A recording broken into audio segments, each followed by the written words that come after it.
is Football, he always tries to roam. My pal's name is Football, I never find him home. I go to his house, knock at his door. People come out and say, Football don't live here no more. My pal. Wow. Megatron must be stopped, no matter the cost.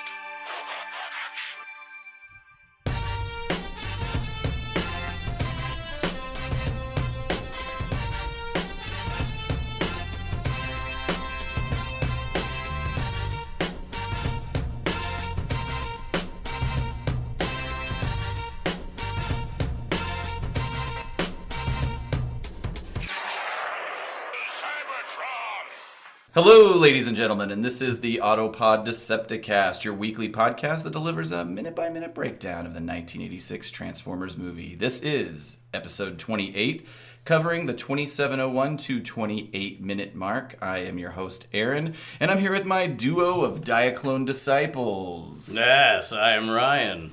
I'm Caleb. And last episode, no big deal, right? Prime died. Prime. That's probably the roughest it's gonna get. I mean, I know for sure it's the roughest it's gonna get. You didn't have any little skit for us to do. I didn't, sorry. Well, all right, maybe next time. I didn't even write this intro until 5 seconds ago. Actually, nice. I forgot it.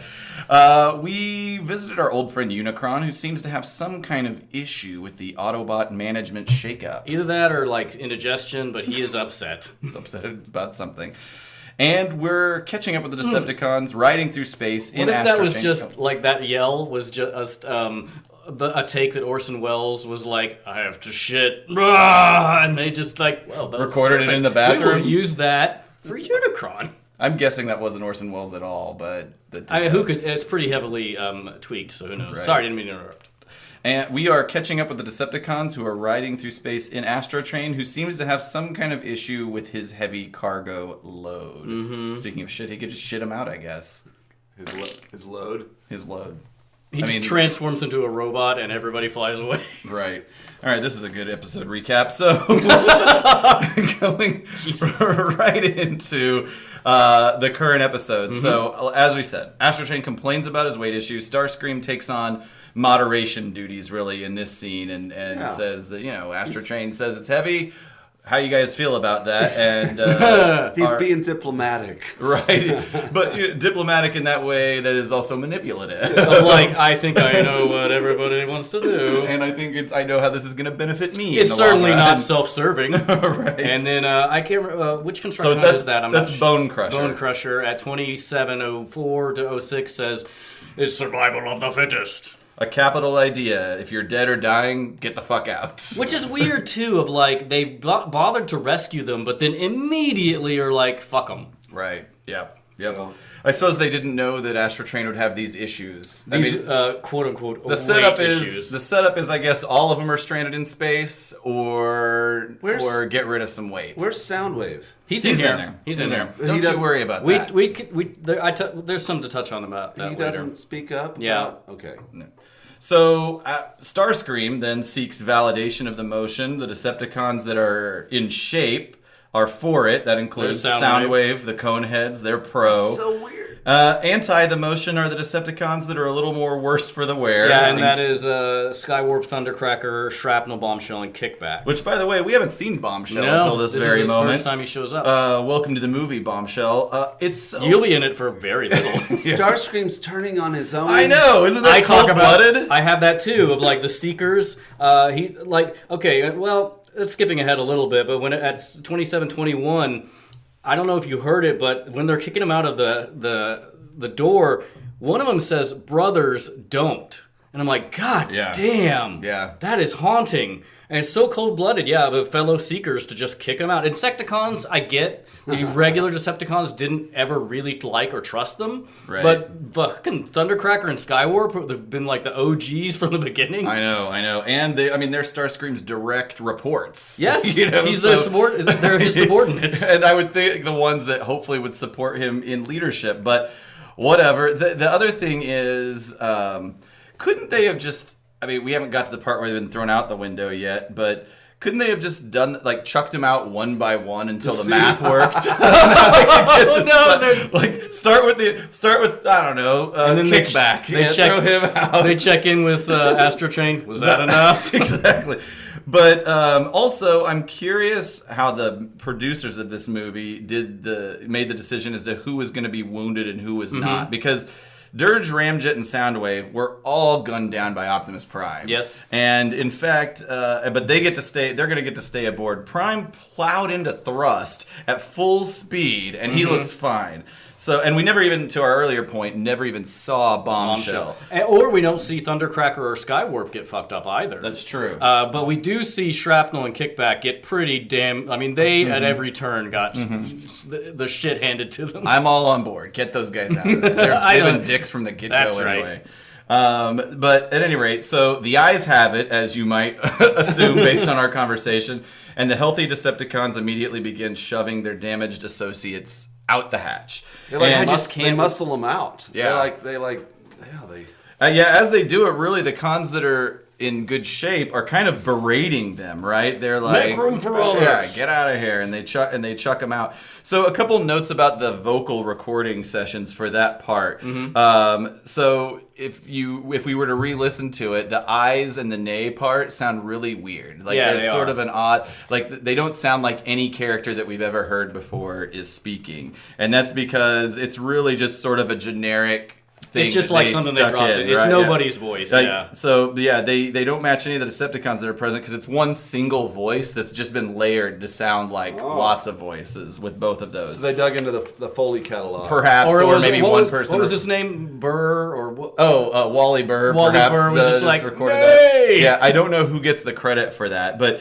And then the make room for others, though, is clearly Ramjet, who voices Jack Angel, who we discussed in a recent episode.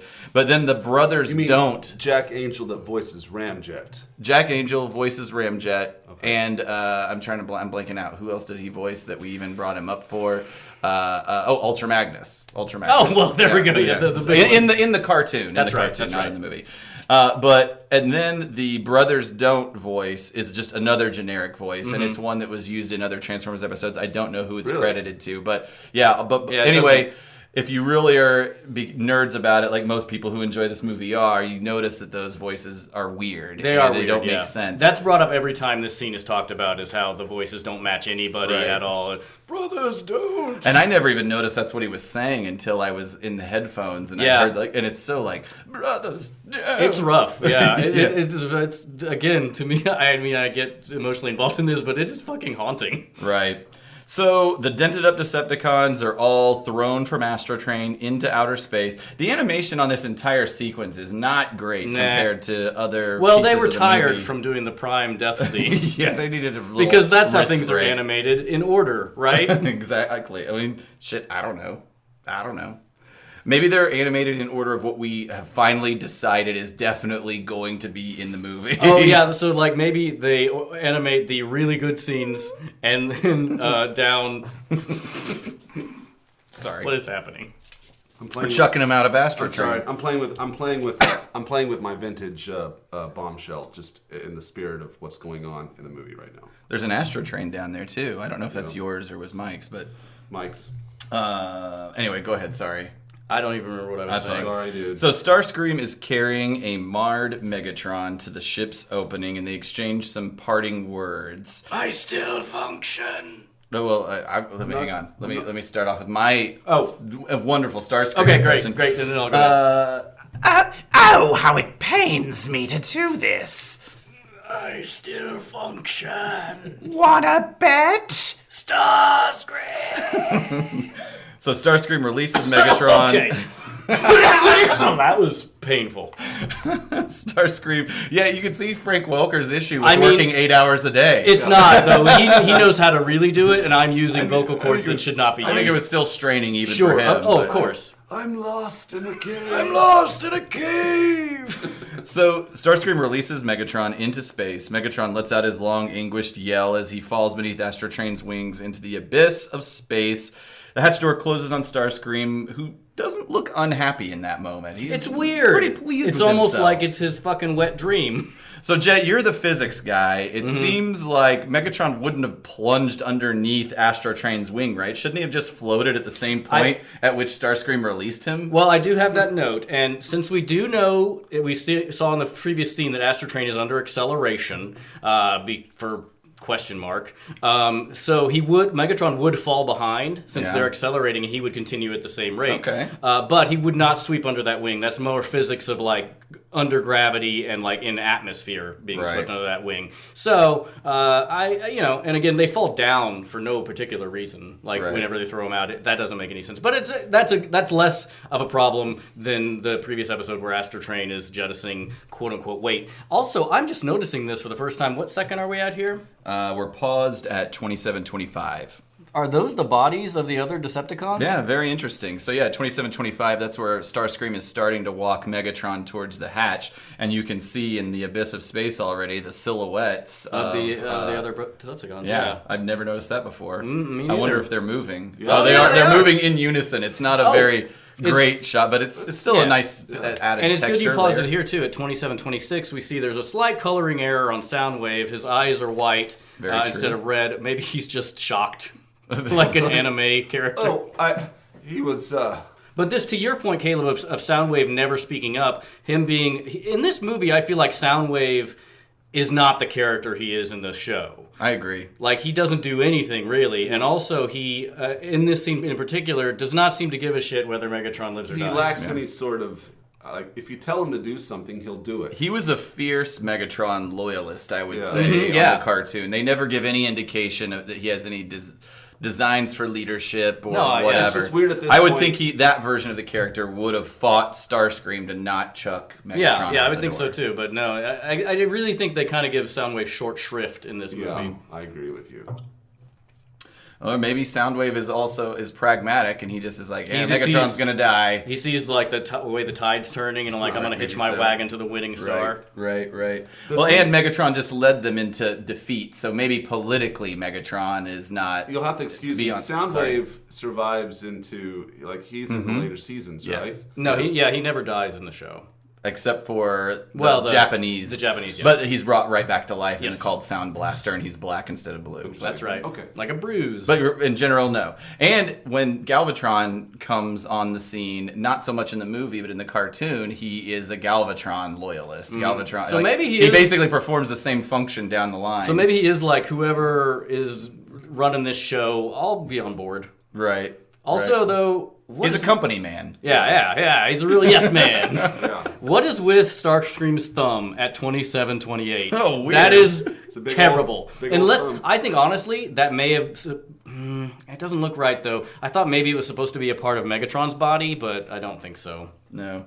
The one great piece of illustration from this scene that has lots of bad illustration, in my opinion, is the scene at 27:31 where Megatron is kind of lifting up and he says, "I still function." It's not as good as the Optimus Prime close-up by any because means, he's but it moving is. a lot more than Prime was. Like He they had is. static shots. Yeah. This is animated, so Right. it's pretty It's true. awesome for being animated. It is true, but this is This is still. It's also not as good as the "It's Over" Prime shot. Honestly, that True. is the best Megatron damage shot. Is the "It's Over" Prime 100% shot. But this is this is pretty good for at least for the context of the scene where everything else is kind of shoddy, comparatively. So we've already discussed. He gets thrown out the window. Starscream at that point, after the hatch closes, picks up the discussion. With Megatron out of the picture, he Dusts his hands, literally. That is a really a lot. There's a lot of There's a hand lot of it. dusting there. Like, okay, that's enough, Starscream. We get it. You're happy with yourself. Look how pleased he is. Oh yeah. This is his moment to shine. And fucking shockingly, he nominates himself for leadership of the How about Decepticons. that? So weird. Right. So he picks up the discussion, nominates himself. By the way, we're paused at 27:46, where Starscream's just done kind of, patting his hands together. His left hand looks really weird to me. At first, I thought, did they animate 6 fingers on that? They're just splayed out in a really awkward and because fashion. it's Because like, of his blaster. And his Yeah, blaster blasters also, are- yeah, it's a little funky looking, yeah. but Hands in this movie come and go. Like they're either great or fucking crazy weird. Daniel's hands from earlier. That's right, from These holding the crippled scanner. hands. So Starscream nominates himself. And, of course, that's highlighting the trope of him being a sniveling snake with delusions of grandeur. But the Constructicons, at least Scrapper, who I believe is the leader of the Constructicons, also have a different opinion. They step up and they assert that they, as a combiner that turns into Devastator, who at this point we don't know of any other Decepticon combiners, although they do exist. But their argument is they're the most powerful. They should rule. And Which so is they just throw their like, hat in the ring. LOL, no. Devastator's a fucking moron. Right. It's interesting. The Autobots have an order of secession. Why don't the bad guys have an order of secession? There's feel no like distinct second in command. I mean, I guess Starscream is always been kind of the Because they're second in bad command. guys. Well, they're morally corrupt. Here's my thoughts: is under a strong leader, the line of who is in charge is clear.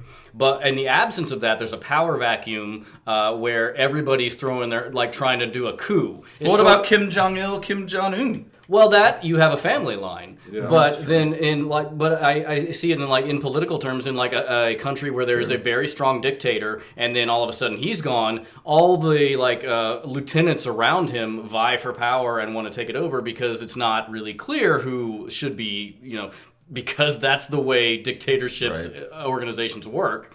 I just feel like that's what this is. Yeah, I'll go with it. Although I would say that I feel like Decepticons are more bought into a cause than being forced to fight for a cause because of a dictatorial political thing. But, whatever. It is what it is, movie. And that's the end of the minute. That is Scrapper maintaining that his team should be in charge of this. Before I go into voice actors, anything else you want to talk about related to this scene? No, that's good. That's time. good for the specific minute.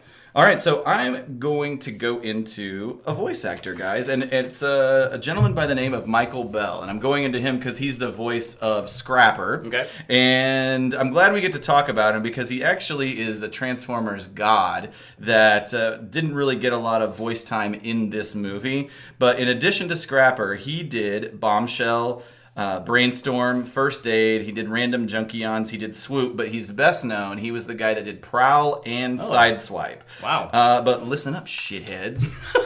That That wasn't his only role in life. This guy was the voice of Duke in G.I. Joe, in addition to Zaymont, Blowtorch, and numerous other G.I. Joe characters. So nice. This guy has got the serious lead or major character credibility. He's also, we've talked a lot about Voltron today, maybe not on mic, but Lance and Sven in the original Voltron. In Smurfs, he's grouchy, lazy, handy. He's been in Scooby-Doo, Garfield. Wait a minute. None of us can forget about those scenes with Handy. It was blue. I can't believe it made it on air. Blue. So, he did lots of other roles, kind of utility roles, Scooby-Doo, Garfield, DuckTales, Mr. T. I forgot that he had a cartoon show. He did, whoa. I'm sure. All right. That doesn't surprise me. So now, do you think that he, after voicing this movie, was the one who went to the people who did G.I. Joe and was like, hey guys, maybe don't kill Duke. Maybe he lives. I mean, I'm just saying, I don't know. He's in a coma. He slipped into a coma. he does those awkward background voices that are That's right. Any character. He's in a coma. Like the Brothers Don't version of the G.I. Joe movie. Brothers, don't Duke's in a coma, brothers. Sorry. He also, so his list of animation and video games, I mean, he's done so many video games. I'm a Metal Gear fan, so it's fun to know. He played a character in Metal Gear, I think it's 3, the one where it's back in time in Vietnam, called The Fear. We've mentioned other people who did voices for the Metal Gear series. Yeah, there has been a lot.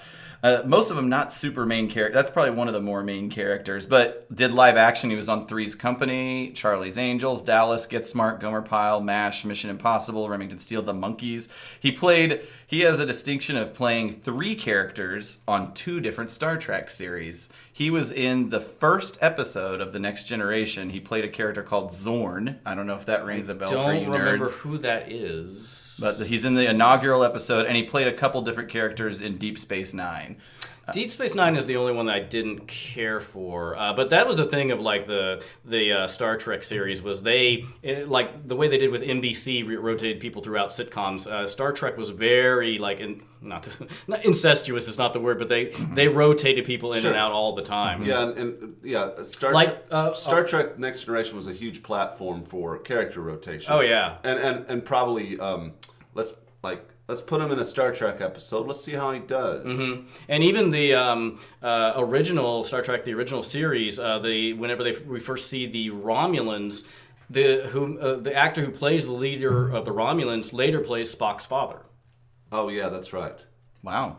So, and I'm guessing. Well, I'm guessing in Deep Space Nine more because it was so.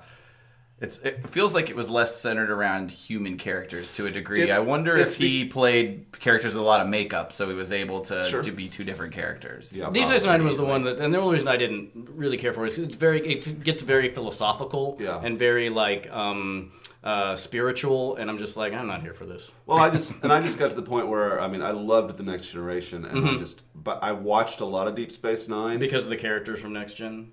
Yeah, but was it set in the same general timeline? Yeah, same. Yeah. But as that universe kind of expanded, and I just quite frankly I just lost interest and moved on to other things. But either way, it was a hit show though. Wasn't it? It lasted several seasons. It's beloved. It's just not my cup of tea. Yeah, anyway. Gotcha. Well, Michael Bell, yes. One other interesting thing about him, which you have to be our age to appreciate this, but not many generations younger. You can't be any other age. That's right. You have to be 39. He was the voice of Butter in the Parquet commercials. Oh my God. Okay. Well, I'm making a note to put that on the website.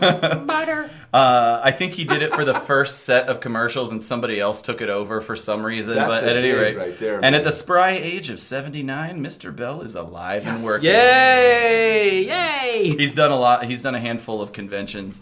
So that's what I've got. Also, really quick note, Bone Crusher spoke in this, and he's voiced by Neil Ross, who we previously discussed in a good amount of detail as the voice of Springer. So Neil Ross got a couple nice hits in this movie as well. You got a hit, baby! That's right. All right, well, let's go into Deviations. Okay, so listeners, I have a lot, but I guarantee it is not boring. It is amazing, the deviations at this moment. Okay, so we're in deep space. Astrotrain is zooming in from a great distance to fill the screen. We hear muffled whispering, which becomes a roar of argument inside Astrotrain as the others are vying for the leadership role. So far, so good. It's the same. Everybody's arguing. They actually start fighting, though. Like, Scavenger is trying to throttle Starscream, who has his knee on Dirge's throat, while Dirge is kicking out at Scavenger, as Ramjet is shoving Soundwave in the background. Oh, God. And then Starscream says... It's just a barroom rumble. Oh, yeah. And it goes on for pages. Mm-hmm. Like, Starscream says, we shall decide our future leadership as soon as Megatron is enshrined in the Decepticon Hall of Heroes. Oh, wait a minute. So Megatron, for context, has not been kicked off the jet. Nobody gets kicked off. Oh, okay. They take him to Cybertron. Okay. Yeah. Right. So Megatron is still alive, or is he dead? No, he's alive. Okay. He's still alive. And they take him to the hall, or they're taking him to the Hall of Heroes, and not one millibleep before. And so basically, they continue to fight, and the Megatron says, "Wait, I still exist. While I function, I alone rule. Hear me, Decepticons, I am still your leader." And they're like, fuck all that. We don't hear any of that shit. And so that we move towards Cybertron, spiraling toward the Mechano planet, which is an awkward phrase, down past the orbiting moons from a different angle, so we're not passing the Autobot munitions factory. They descend past, this is weird, metal sawtooth mountains and machined plateaus, ball-bearing waterfalls. No. Ball bearing. Don't do this. Ball bearing waterfall. Waterfalls of ball bearings, because sure, that makes sense. That feels like something Michael Bay would do. Right. Oh, 100%. Yeah. The Transformers movie. Cog rivers. That's right. Yeah. Rivers of oil or something. Well, that would have been more sense. That does actually make more sense. So we go down toward a huge metallic equivalent of a classical rock-cut mausoleum.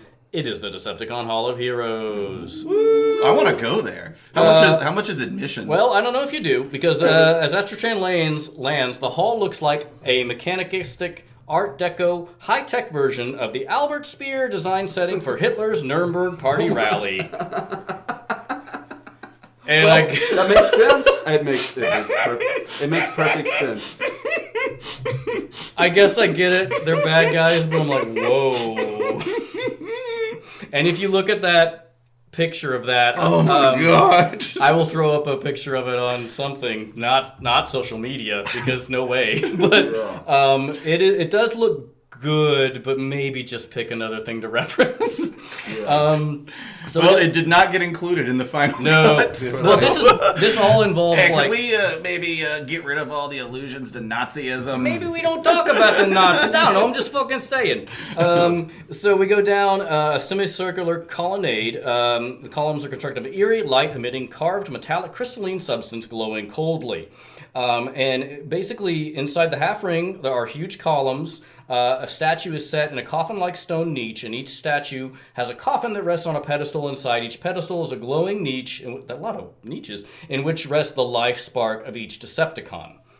That is representative of that person. The Decepticon life sparks are something like the Autobot life spark we saw in Optimus Prime, only their light is a cold, greenish, baleful glare, and their forms are indistinct and ghostly, shimmering and uncertain. So presumably it's like the tiny Optimus Prime that was transferred to Ultra Magnus. That's the same thing that you're seeing in this. Are there any recognizable Probably not, because we don't go into Decepticon history in the cartoon as much as you do Autobot lineage. Right, no, they don't mention anybody specifically, and then everybody piles out of Astro Train, and they're still arguing. Starscream says, "You simpletons must..." That's terrible. You read this. Nah, you're good. You do it. You simpletons must choose me. That's right. And Caleb hangs his head No, in shame. I'm sorry. I'm itching my eye. No, it's Okay, fine. sure.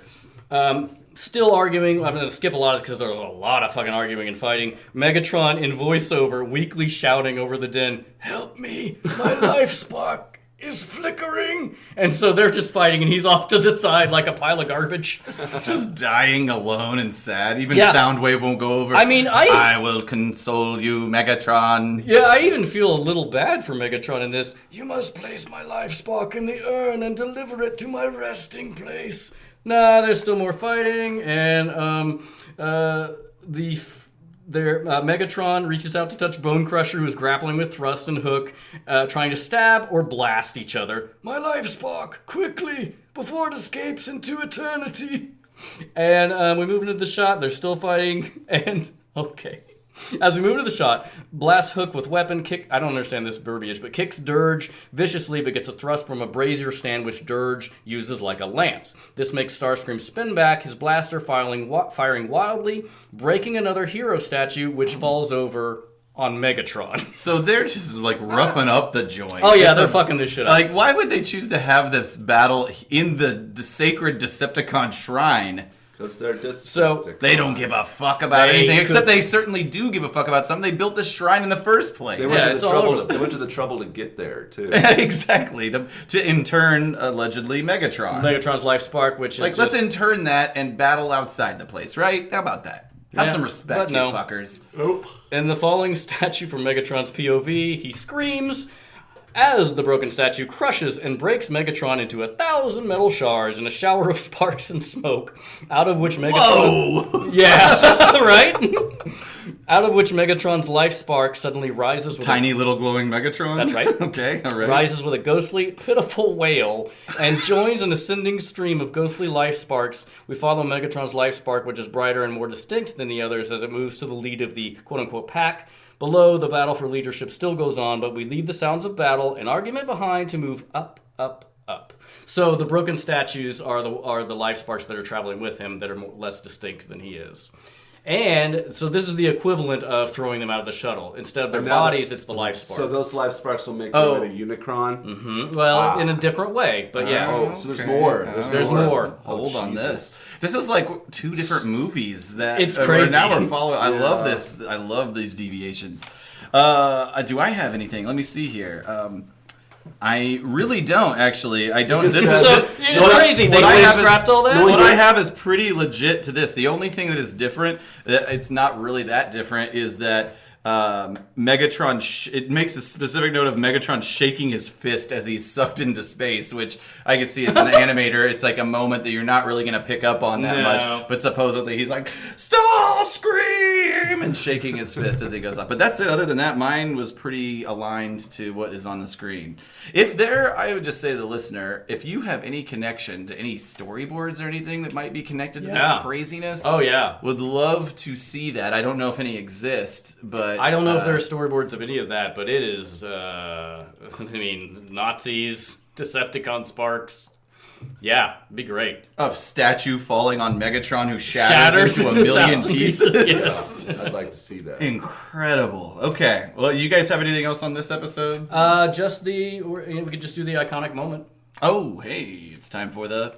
Icon. Hey, everybody, it's time for that iconic moment. Goodbye, new listeners. Yeah, sorry about that.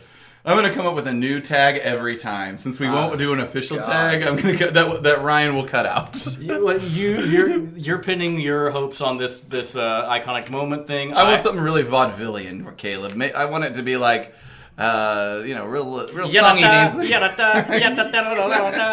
It's time for that iconic moment. the hook that comes up the up. stage. Yeah. Yeah, that's the animated version of And actually, that's an Apollo reference, I think. Or no, there's the guy on the Apollo. There's the Get famous swept off the stage. clown that would come up and be like. It's not really a Oh, is it not a clown? clown, Okay, no. I've never seen it in person. He's like I just a know that janitor. there's a character. Oh, okay, gotcha. Yeah. The janitor character. Huh. I forget his name, but Yeah, if you do poorly at the he'll Apollo, you dance get He shoved would off also the- dance you off the stage. Oh, is that right? Dance you off the stage. So the Apollo was the original Gong Show, it seems. All right, The gong was a broom. I will work up something.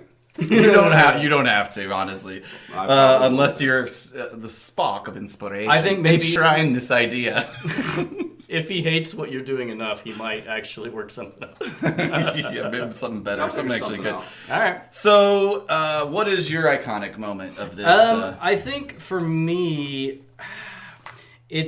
I think the brothers don't. It has to be the brothers don't, because that is. I don't know. I never, until we started doing the show, I did not know that's what he said there or recognize it again because, listening in headphones, you catch a lot more. And when I heard it, I'm like, Jesus, like that is upsetting. So that I think is, for me, that's the moment. Right. What do you think, Caleb? Caleb's dying. I'm okay. For some reason, the part where the nays go, nay, that seems very disturbing to me. Where they're all weak and crippled. Yeah, because I'm like, oh, they're going to get it. Right. I guess until this point, I never realized how much the Decepticons don't even really care about each other.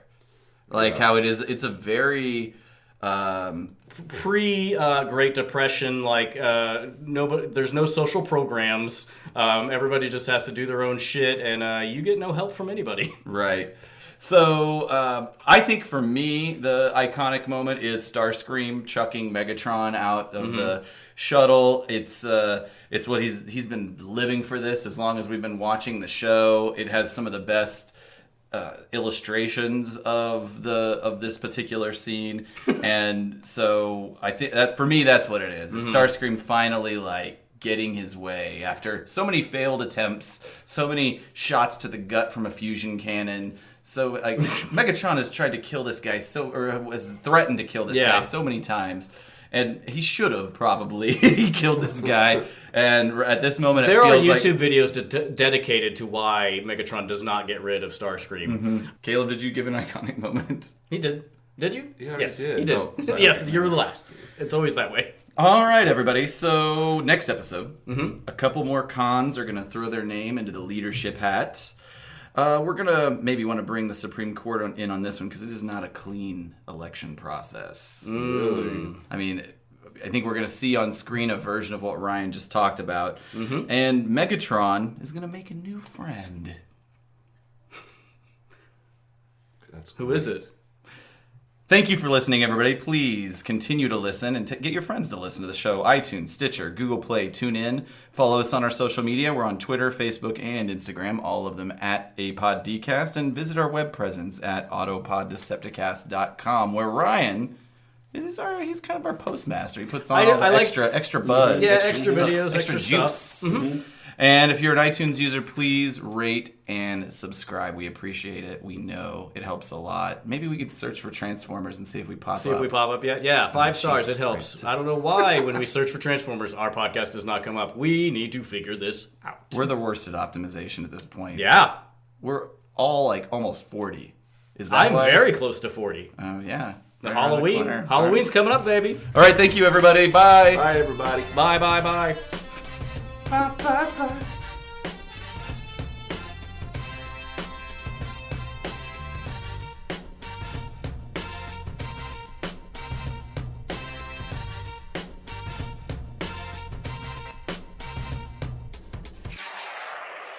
Cybertron!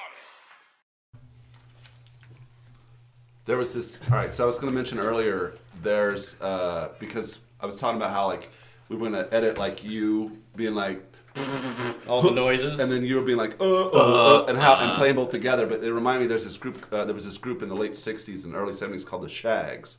3 sisters.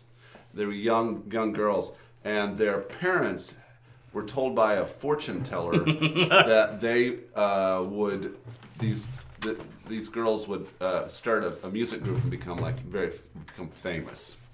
And I love how much stock they put in this fortune teller's predictions, because like all of it. It's apparently. because apparently there was 2 other predictions that came true. Like she gave Same fortune teller? Yes. Okay. And So so these parents seem like they're making good decisions. And so, all right. so they bought the girls. Ironically, the girls did become popular kind of in an underground sense because the recordings, the music they made was so bizarre. They were basically forced to make music. The dad bought them instruments and here. Like the Jackson Right. 5, only And not so, good. so they released one album in the late 60s and became kind of an underground cult. What are they called again? They're called the Shags. But what's weird is the music they make. The drummer, she doesn't match the tempo of what the girls are playing. That's amazing. But the girls, there is some sort of weird structure to the music. And here, I can look some up. Philosophy of the World, the Shags. yeah, it's hard to listen to. They're Norwegian. No, they're from New Haven. Oh, number 3 best band in history according to a Norwegian. Zappa liked them. Frank Zappa was a fan. Wow. That makes sense. He made good movies. Ugh. The Shags. Oh my god. It just doesn't feel like it goes together. It's immediately like 3 people playing just independently of each other, not in the same location. Holy cow.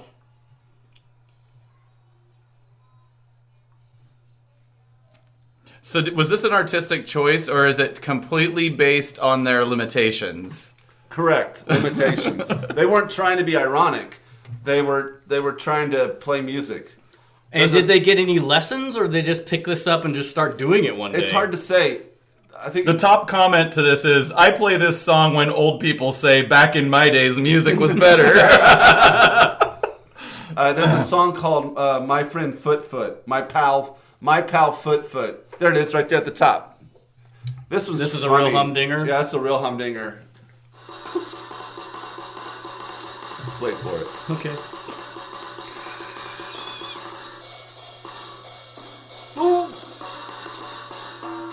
Getting fancy with them drum hits. So proggy. Oh, we were almost on beat for a second.